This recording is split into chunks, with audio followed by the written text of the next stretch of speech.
It's my pleasure to introduce Helmut Zauchner, the first time here at EuroSPI. He's from KTM, a motorcycle manufacturer, and his presentation, the title, you've probably read it already, it's called Integration of Functional Safety into Quality Management of KTM-Sportmotorcycle. Helmut is head of quality in Mattighofen. This is where KTM is located in Austria. He's going to say a few things about his professional career himself. We have been working with him for 1.5 years, so I personally know him very well. Know a few private things about him, which he can either tell you tonight, because I'm not gonna. Okay, I'm just joking. So it's a high pleasure for me to introduce Helmut to you, and I'm very, curious to see what he's going to present to you today. Thank you very much. Thank you for being here. My name is Helmut, as already mentioned. I'm working for KTM now since 12 years. And it's an honor for me to be allowed to make here these keynotes to show you, on one hand, as one of the bad OEMs I heard yesterday, our first experiences of dealing with the functional safety on our product on motorcycles, and to show how we did these first steps. But first of all, I want to start with a short overview about KTM and its philosophy, because I think it's important to know what we are doing as a sport motorcycle company to get the feeling of us. So I prepared a short video, and I hope it works.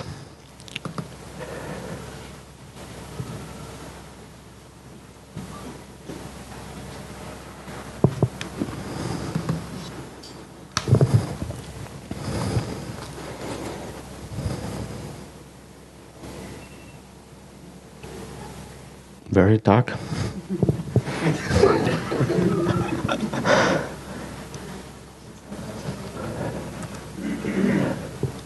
Okay.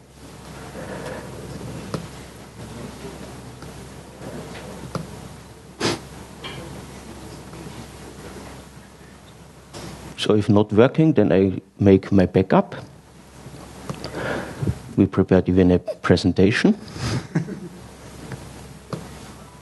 So Asil C-Niveau. So this is one of the pictures you typically can combine with KTM. We are a producer of sport motorcycles.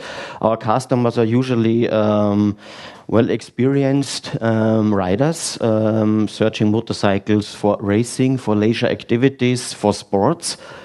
And 18 years ago, the company was recovered out of the bankrupt at that time, and since that time we are fixed on our targets. It's off-road motorsports, motocross, enduro and rally sports, and since a couple of years we re-entered even in the street sport activities and established some products for street racing.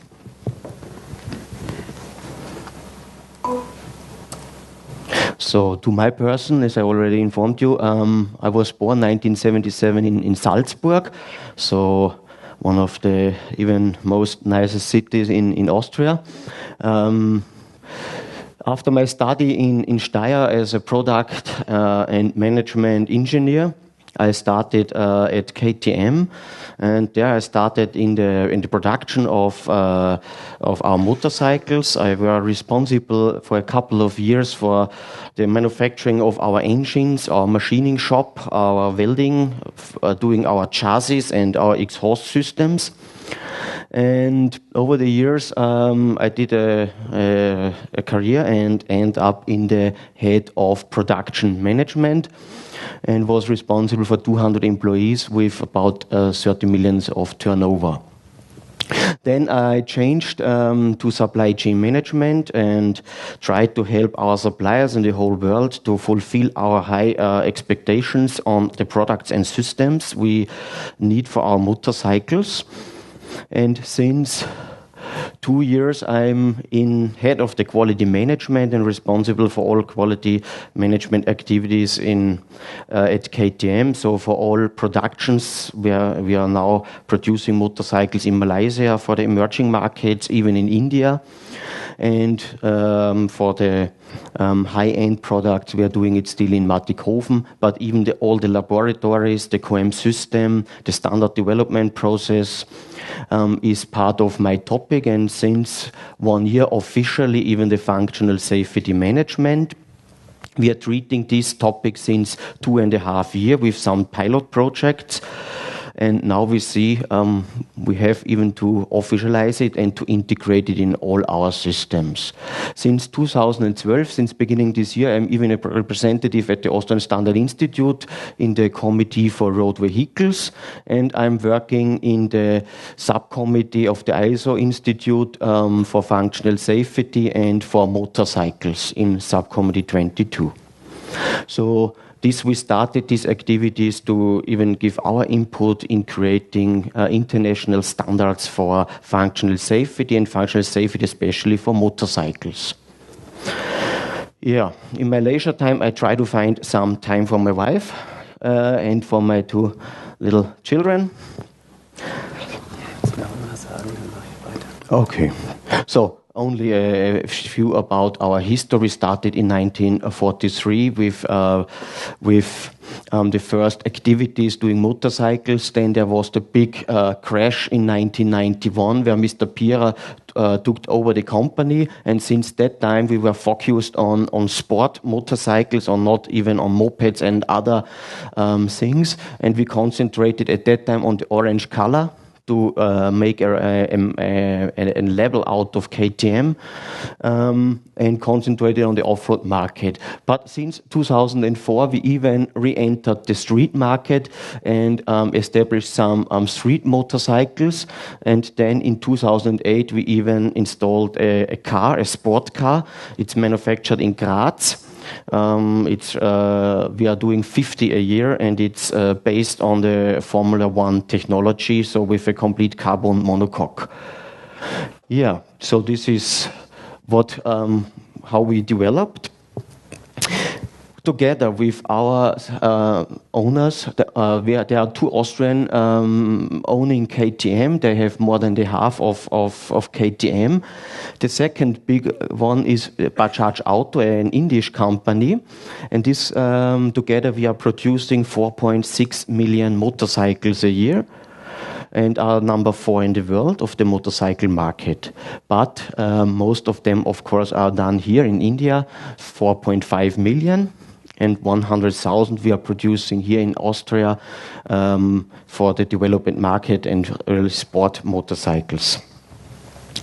What is the vision and the strategy behind us? We want to get as KTM Europe's greatest motorcycle manufacturer. So at the moment we are after BMW number 2 in Europe. And we want to create some new products, sportive products for emerging markets. In emerging markets at the moment there are only mopeds and motorcycles as a transport vehicle, and we want to enter the market with some sport motorcycles, especially for these markets. And then in Salzburg we have a special organization with the focus on zero emission motorcycles and lightweight vehicles. So we are together with Opel and Audi doing some technologies for 2-wheelers, 3-wheelers and 4-wheelers. Then what are our core values? It's purity. We only want to install in a motorcycle what is really necessary for the feeling of a sport motorcycle. Then, of course, adventure is very important. So we expect that our motorcycles should give you the feeling of freedom and to reach every point on the world what you like to reach. performance is very important for us. So we expect that the performance, as we are delivering motorcycles, is at the beginning that you are the most competitive on the street or off the road. And then the product should be able to be tough enough for extreme situations. So for jumping, for going to the deserts, on rockets, on mountains, and through water. So I think these some requirements. They are really especially important to specify all our requirements for the systems installed on such a motorcycle. We are of course very proud. We always say our food, our butter on the bread is the victory in the sport activities, and we now have 203 world champion titles. We won 11 times along the strongest rally of the world, and even in the street racing we were last year very successful and took the championship in the German Masters. Yeah, we spent 6.3% of our revenues into development, and a very young team, 35 is the average age, and we are very proud that even 25% of our employees are female. Yeah, and we hope to become more. There's maybe even here in these conferences, because they have very good talents in technical topics too. So, and they enrich our thinking and our working. So some products, as I already mentioned, sport minicycles. We start with competitive motorcycles for 4-year-old children. So they are fully competitive. Then, of course, all our off-road products. Then for the street, and with the Expo for the racing, for street racing with cars. Our biggest, also the motorcycle market itself, is dramatically decreasing. So you can see that it was more than halved in the last years. So it's a very, very hard market. But we are very proud that we doubled in this time our market shares. And we think this is based on our performance of products. Even the crash touched us in the last year, but we now are on a way back to the former size. And the most important market at the moment for us is, of course, the European market and the market of Northern America. All the emerging markets should be developed with special sport products for these markets in the next years. So with these slides, I wanted to give you some background what KTM is doing and what are maybe our requirements for these for the systems installed on such motorcycles.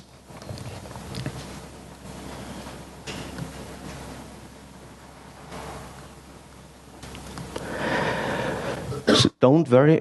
The presentation is only with some small sentences and words, but a fully written document was handed over to Richard, and it was created together with Ovi, and it will be established or published, so you don't have to write with you. So let's enjoy, I hope, the presentation. And if you want to go more in detail, there is a detailed document available.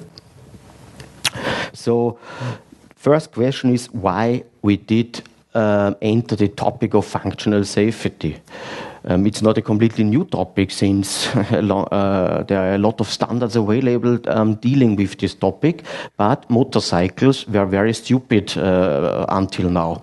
So only a light, and not all our products have even a light or flashers.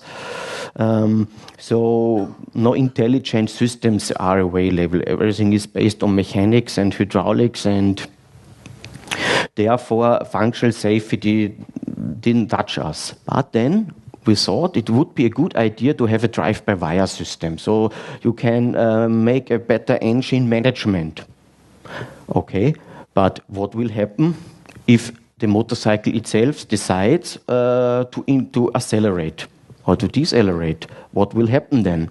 So both Ovi and Richard, due to the work in our company, know what happened with an RC8 with 190 horsepower, starts acceleration in the first gear completely. So you should react in some milliseconds. Otherwise, the motorcycle will do its race alone.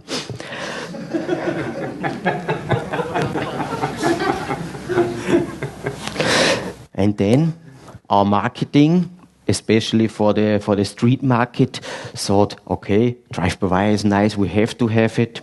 Then maybe install some CAN bus, it sounds nice. Then let's make some traction control, some keyless go, that it is nice in front of a coffee to go on the motorcycle without touching anything, so it will be available automatically. Then, of course, a semi-active suspension will be very interesting, so that is completely adjustable by the speedometer, for example. Then, of course, a motorcycle control unit. We will forget all the old systems. Now a computer will decide which lights will be on and off and which flasher will be flashing. So, yes, and then for example, a tire pressure system. So let's increase and decrease the tire pressure itself. And all these nice ideas were facing us. And then we started to think how to save the driver. And then we found 2.5 years ago the draft of the ISO 26262 standard, and we read it, and we were a little bit disappeared because we had no idea what is written in here. And then we started to find people having this know-how, are experts in that, and help us to find a way for us to integrate all this in our company. We started with 3 pilot projects. It was the zero-emission motorcycle and fully electric motorcycle will be established next year, the drive-by-wire systems, and our new generation for the street, established even next year, will be done with this functional safety standard as a pilot project. The scope is for serial automotive vehicles, so we even took it as a chance to see what is applicable for motorcycles and what not, so to get an idea. And now it's decided that there will be an own standard or a satellite standard for motorcycles created in the next years. And so I hope we have already the experience to give our input that this will even be a good standard and not a very easy one for the emerging markets, because we think these electronic systems on the sport motorcycles have to be really safe.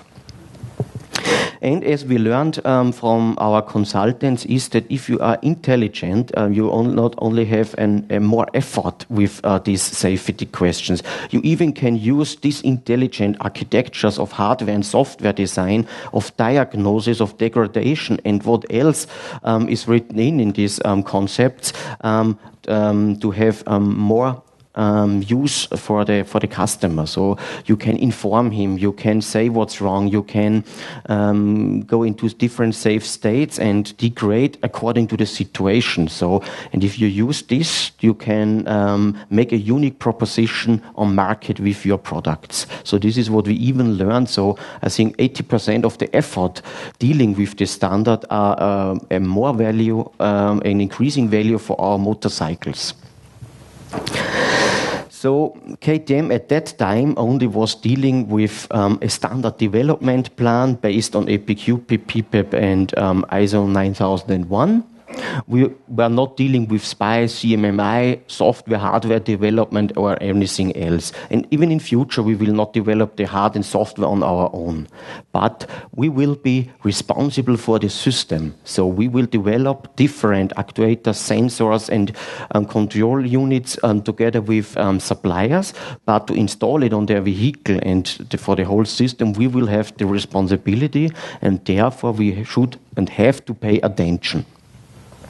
What we even learned is thinking in functional terms instead of components and devices. So if you, like in the organizational structure, think in processes, we have to learn to think in functions. So what is the function, what is the malfunction, and which components and which path it's taking in the system. And if you learn this, you even have a completely different focus on developing these systems. So now I have a little bit to go on. So as mentioned, we started. The first focus was, of course, to assure safe systems. The second step will be to integrate all these activities, experience, develop processes and else in our standard development process and QM system. So we are convinced that we don't want to install a safety management, a quality management and an R&D with its own processes. We want to install an integrated process where safety is already a question in the vehicle requirement specification and will be traced to the final product. And so it should be a question in all our processes touched and with this product development, QM system, and even on our market activities. The idea is that we think the responsibility every process owner is having, and most of the processes in our organization are already installed. So we have a change management and we have a configuration management, but maybe the question for safety is not integrated. So we want to integrate and not to have own safety questions and own safety processes. But first of all, system should be safe. This was our main goal. So we started, our tactic was doing trainings with the different target groups. Of course, the purchasing department has other ideas and needs than the developers, than maybe the supplier. We even did a lot at the supplier side. Even the quality management, even in the production, but even on customer service. So all these different target groups were trained with their special contents. And this enabled us in a very short time to start with these pilot projects because time was running. So it was fixed at 2013, all these new systems will be available on market. And we started to think how to do it.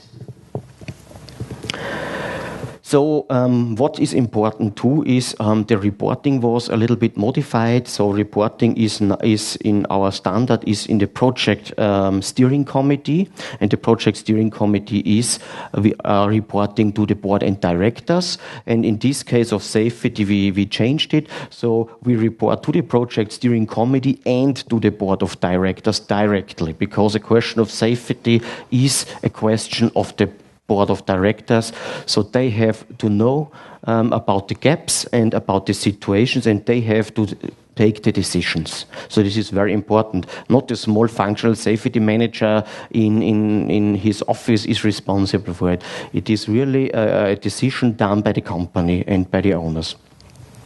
And as already mentioned, configuration and change management was redesigned and the traceability was installed. So we didn't have a good traceability to find from the requirements to the evidences.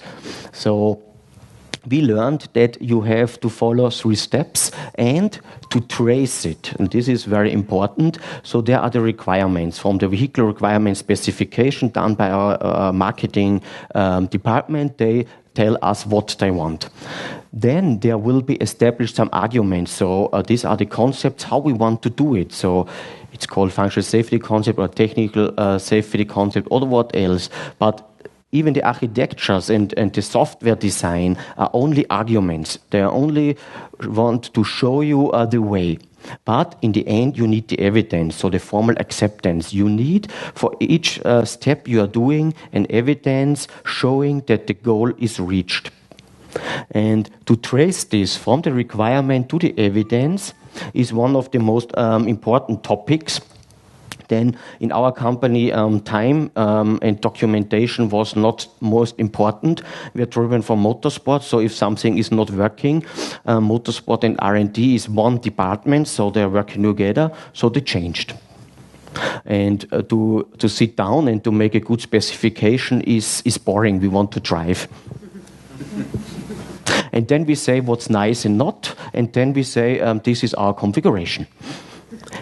But this is a little bit strange if you are faced with safety. So we had to learn to specify, to sit down, to make a specification, to make the requirements, and to fix them. And everything from these requirements up to every other activity has to be connected with the functional safety ID.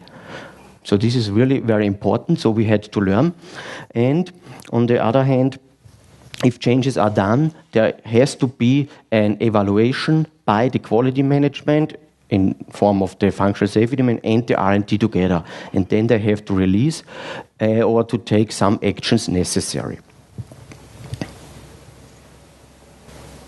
Yes, then of course some special agreements even with the suppliers are necessary. It's called the development interface agreement to clarify the responsibilities between the OEM and the suppliers. This is very important, even to do maybe some gap analysis to see if the supplier is possible to do that what you want, or you have to help him, or to organize external consultants to help him. And in the motorcycle field, there are a lot of very small suppliers due to the fact that there are only small quantities and a lot of different products, and these smaller companies have not installed the same systems like a Bosch or a Continental or like the big tier ones in the automotive.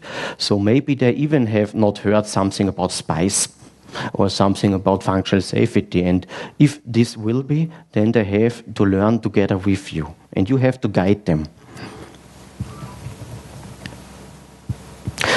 Okay, before a milestone will be released, everything has to be finished, and the configuration has, of course, to be evaluated and to be released. And there are given some levels of independence depending on which safety level you are working. Already mentioned the traceability. It's, of course, not only important to have the traceability from the requirement even to the recycling. So especially in the zero emission, where we are dealing with 400 volt and batteries, and with a complicated ECU for these motorcycles, we even have to ensure that nobody will maintain something on the acceleration grip, because it could be dangerous. So sealings, information, trainings, even on the some concepts, is it allowed to repair on market or not? So you have really to think on the whole life cycle until the recycling. This was even completely new for us, because normally if we sell a motorcycle, somebody take it, go off-road, and after 2 days, the warranty was over. But due to the safety, it will not be over. So you have even to ensure that the people are knowing what they are doing with the systems, if they are allowed or not to do something. But even the vertical traceability has to be given. It means from the vehicle level down to the system level to the components level. So, and in the end, you have to fulfill the safety case. It's important that you can show the evidence that you thought and did all these topics. For example, in the concept phase, is done after the vehicle requirement specification is done. We start with a list of all functions motorcycles will have. Then we take these functions and put it in the hazard and risk analysis. Then we are trying to find out what malfunctions could happen, and out of these malfunctions, what could be the potential risk. I will explain it a little bit later, more in detail. If we have done this, we go to a system FMEA to make it the other way from bottom to the top. So we now know what are the sensors, the actuators, the ECUs and everything in the system. And now we try to find out what could happen there. And we bring it up to the system level and to the vehicle level. And now we combine it with the hazard and risk analysis. So normally, or now it has to be that every risk we found before has to be even in the SFMR. But on the other hand, normally you will find some more findings, and then you have to integrate in the hazard and risk analysis again to evaluate the risk level. The functional safety concept is in the end the result where you really specify, and I will explain detailed later, their requirements to the suppliers to the next level. So, okay, as explained, the functional safety concept is our safety requirements now to the supplier. The supplier is taking this and is making his technical safety concept, where he is doing his argumentation how to solve it. So this is the first step he is doing, and then he will deliver more details, hardware design, software design, and so on, all these arguments, and it will be discussed on during the project, and then in the end it's done a V&V plan, so for validation and verification, and here will be done the necessary evidences. So in the end, after the argumentation, you will have a V&V plan, and here you got all the evidences. And if you estimate something before, because in a new concept you not always know everything, then latest at that time you have to make the tests to bring the evidence even for example, for controllability of a system, or for example, for real reaction times, or for the real system behavior. In the end, it's important that you have a test coverage of 100% of the requirements. And if you before saw some complicated foils from Richard, for example, and to ensure this is not very easy, so you have to think at the beginning of the project how to calculate the test coverage.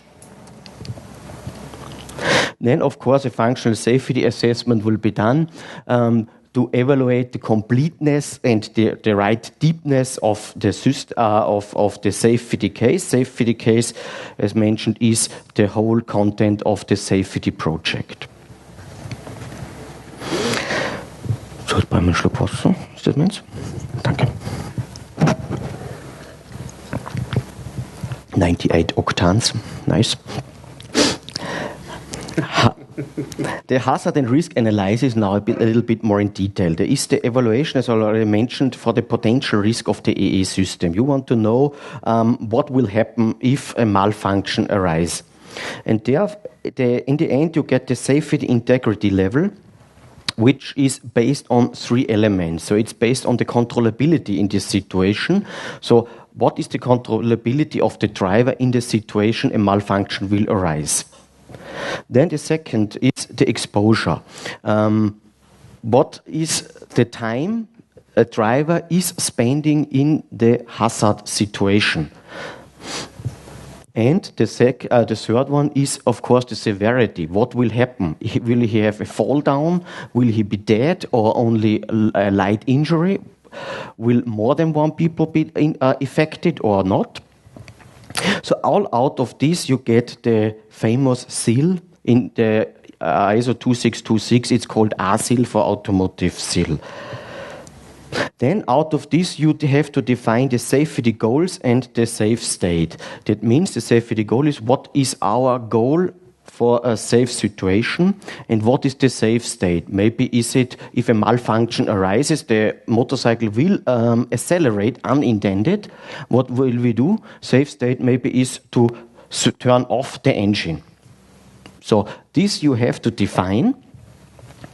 And even the reaction times, how many time you have to reach this safe state. So as I already mentioned, if a motorcycle will accelerate unintended, there are only some milliseconds to make some actions to avoid an incident or the death maybe of the driver. So in all this, you as an OEM, as a good one, has to specify for the tier 1, because the tier 1 cannot know this.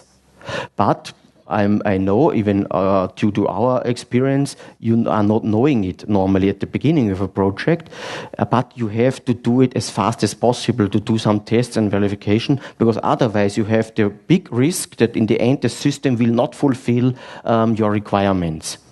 And then, of course, the project will not be on time, and it will double the cost at minimum if you have to change something in this architecture.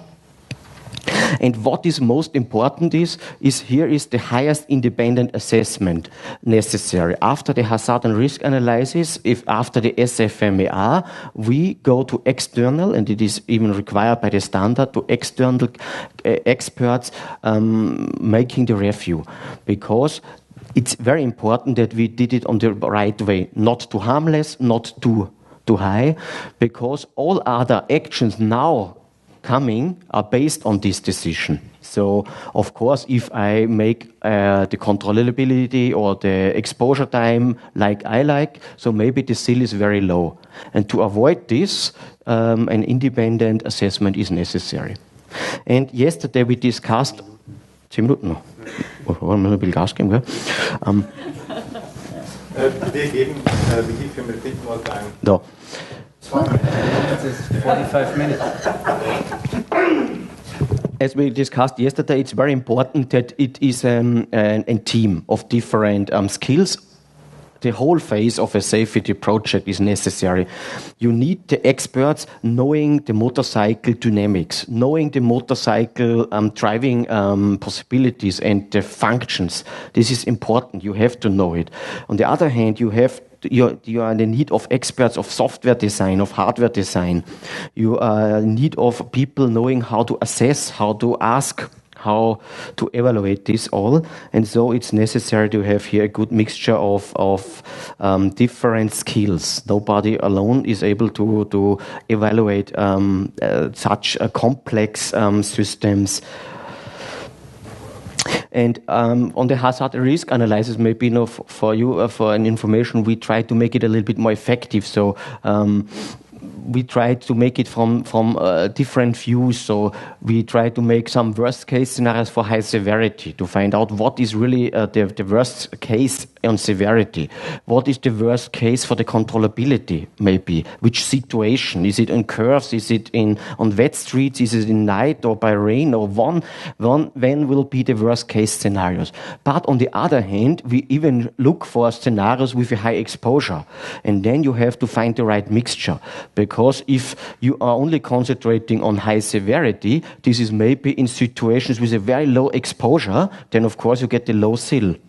But maybe there are other situations with very high exposure, with a middle severity, which would lead to a higher SIL.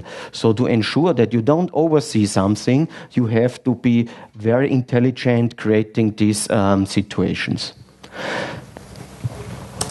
So, controllability, exposure and severity already mentioned. And of course, it's important to have the right detail in function. So it's not only a function like flashing. Flashing is too less. You have to decide what do you want. Flashing in front, in rear, on left, on right, or a hazard flashing. Because all this could lead to different SIL quotations. Because to turn on the left is maybe more dangerous if a flasher is not working than on right. So this is to be considered. Maybe you make some decision trees and some decision matrix to help to find really all detailed functions. For example, is an ABS system active or not? So on a motorcycle, most of the people don't know. On a motorcycle, ABS is only working first in hazard situations and on straight roads. It's not working on curves, for example. It's not possible due to the dynamics of a motorcycle. On a car, it's possible. So this you have to consider. But then, of course, you have even to consider in the risk analysis that the situations where you really have a hazard braking situation is very low. So, of course, as already mentioned, the SFMR is very important. We structured it in first level on the vehicle level, then the system level, and the third level is the component level, as already mentioned. And from this component level, we go bottom up and try to find a complete overview about all failures that could happen. And we go back to the hazard and risk analysis. And the top events should be classified on the level 1 in the SFMER. We are not calculating the risk priority number due to the fact that we are not developing the software and hardware systems. So we finish the system FMER at our level, and then we supply it to the tier 1. And he will continue his FMER on our findings. And of course, due to the level of danger, of risk, he will do some more detailed analysis, like in a FMEDR and other useful methods available and recommended in the standards. Möchtest du kurz nur wegen des Diagnose-Dings? Weil dann überspringen wir das.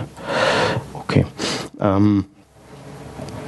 The functional safety concept in the end contains all safety relevant requirements and functionalities of the EE systems and the components. So we set us as a goal, before we start working on the supplier side, we would like to be finished with our functional safety concept. This is a tough goal. We don't know if we will reach it any time, but we want to do this because we saw in all other projects, if we are not specifying all this on time, it's always a tremendous end, and the costs will explode due to changes over changes, and in the end the traceability will be lost completely. So that you may have to do some loops, this is due to nature of such projects, but to start only with an idea is too less. So I think to get off the image of a bad OEM, we should do here some more work we learned. So here is a picture, more detailed described in the documentation, how we put the SFMER into the functional safety concept. So we took the third and the second level and direct in the functional safety concept. Then we will, of course, have here some columns for the safety goal, for the ASIL quotation, for the safety state, for reaction time, pass criteria. And so in the end, the functional safety concept should give this overview. So the safety goal and SIL, the safe states are developed. And very important, and this is what we learned, degradation concept and or limp home possibilities. So in the first experience, we decided to stop the engine is a very safe state. But then Richard was on the EDM Masters in Salzburg with Ovi and say, what will happen if we stop the engine and the motorcycle is on first position 200 meters in front of the pit line? It's safe. But the availability is bad. So we learned, there are different words. There is safety, there is reliability, there is availability. And you all have to consider these topics. And then we decided, okay, the motorcycles become that intelligent in the future that we should decide in which situation we allow which safe state. So we did a degradation concept in the limp home where it is allowed maybe to get to the next mechanics or to the next box stop or whatever. And sometimes it's nice if you not have the full speed possibilities, but you are able to go home as a minimum. Then, of course, diagnostic management. It was a very interesting idea. We never thought that it is necessary before, but this is really very important. It's a kind of system, software FMER. Ovi is here the expert in some publications. You can here read more detailed, but even in our keynotes.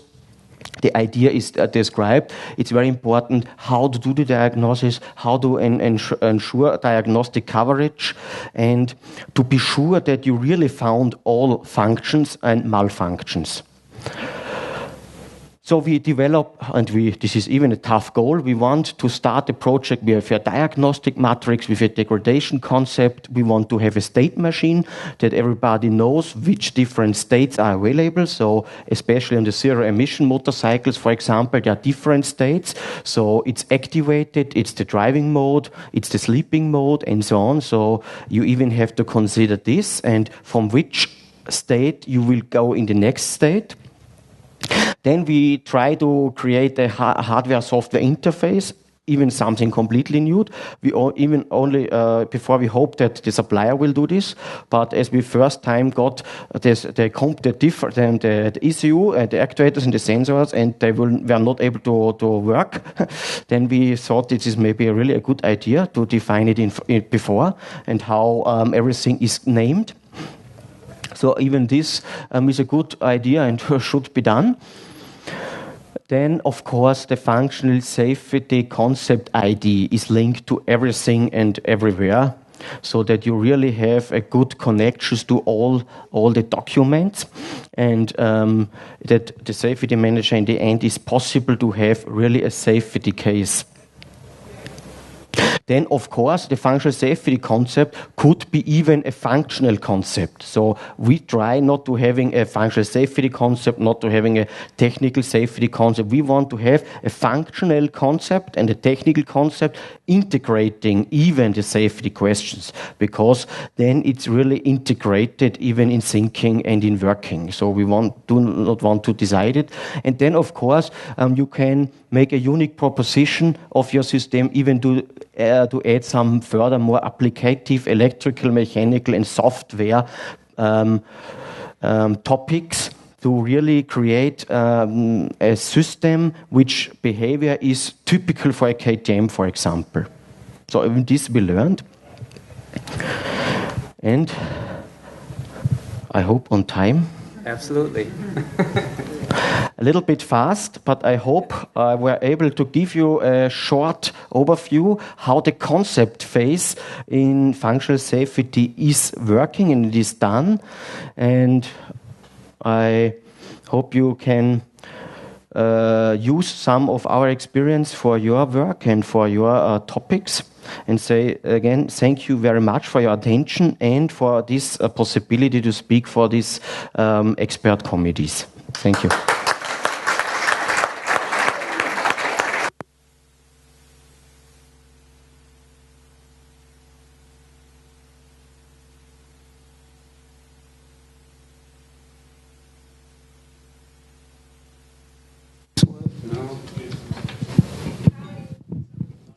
No, it doesn't. Take some time. Thank you very much, Helmut. I think we all got an impression of what it takes to implement such a system. And I think it's very interesting, especially for the big Tier 1s that we have here, that have all the processes in place, and they think of how to put these functional safety concepts into their process area. Helmut introduced this coming out of a purely mechanical system, not having any processes in place, dealing with hardware or software development, and still finding a good way or a keen way of implementing these things in a company like KTM. And I thank you very much. And I think we have some time left for discussion. Maybe it's interesting for the quality managers of the large suppliers here to think about very slim ways to get to the target, but still possible, I believe. So please, your questions. You said you were using the ISO 26262 for this hazard and risk analysis. Mm-hmm. How did you deal with the controllability? Because the examples in the standard are very difficult for cars and not for motorbikes. Mm-hmm. Thank you. Thank you. Maybe it takes a little bit. Or take this one. Can you repeat this question? Yeah. Because the people don't hear when you have no microphone. The question was how we can deal with the hazard and risk analysis due to the fact that in the ISO 26262 it's based, especially made for automotive vehicles. Thank you for these questions. We in the world of motorcycle manufacturers, even the producers of mopeds, saw already these problems. And there are different ideas to deal with this, but in the basic, the guideline or the way to do it is for us is okay. So it is well structured and it is easy to understand. But of course, topics like the controllability and the severity are not exactly the same way we can use. So we. In the last meetings, we think maybe to create an own satellite standard for this concept phase, to make here an own guideline for dealing these topics of the concept phase for motorcycles and mopeds.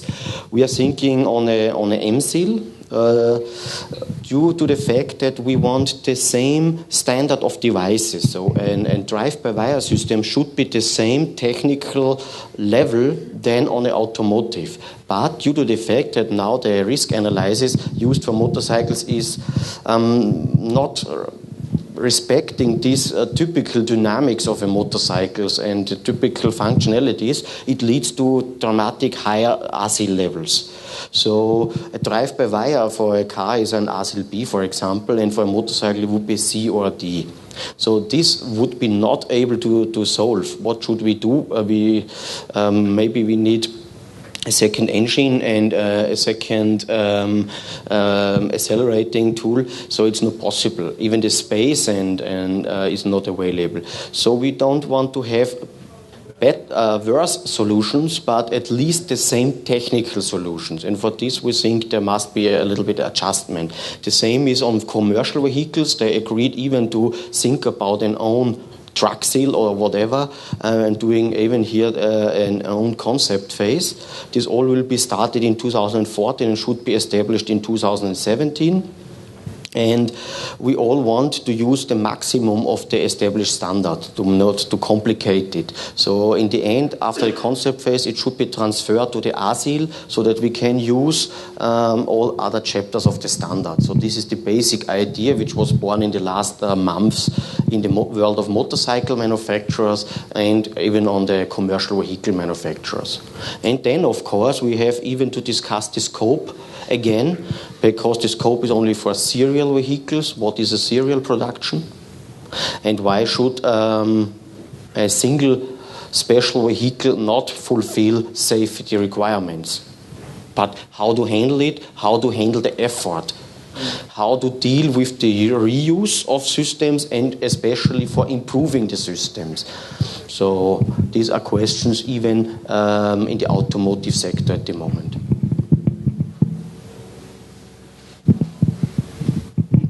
Well, not very surprisingly, my question goes to terminology. I can imagine that it's a huge challenge to introduce such new functions, a smart system. You told us that you train your suppliers even.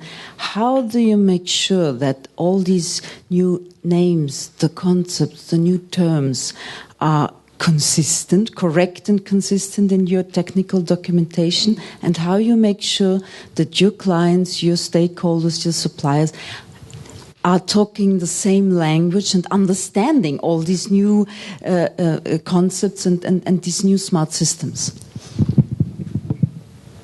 This is really a good question, I think. Within the standard, of course, there are some explanations of special wordings used for functional safety, but if they are really consistent to other standards, to other systems, assessment systems, what is a functional safety assessment? Is it really always the same, or a functional safety audit in all the standards established already, in all the SPIs variants and what else is on market? I cannot ensure, and I never thought, but maybe there could be an initiative and task force.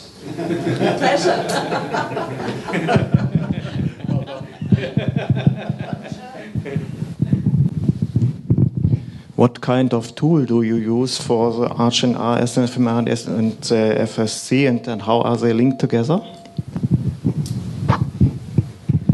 We are using one of the most developed system, Microsoft Excel, at the moment. But you're right. We try to implement it in our document management system. It's even dealing with all our drawings, specifications, and everything else. And if it is good enough, we don't know. But really, at that moment, this is one of our biggest problems to handle all these documents, even especially if you improve them. So, but even to ensure that old versions are available. But there are some products on market, and we will need some help to find the best way. Thank you.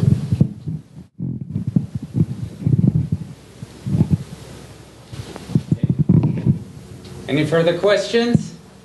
I think, Richard, are we in time or? Yeah. Okay. So thank you for your questions. To him or? Yeah, you. Okay. Because it's session chair. Okay. So Helmut, on behalf of the EuroSPI committee, I thank you very much for this keynote. And it's a pleasure for me to hand over the certificate here for you. Thank you very much. Thank you very much for the audience, for the fruitful discussion.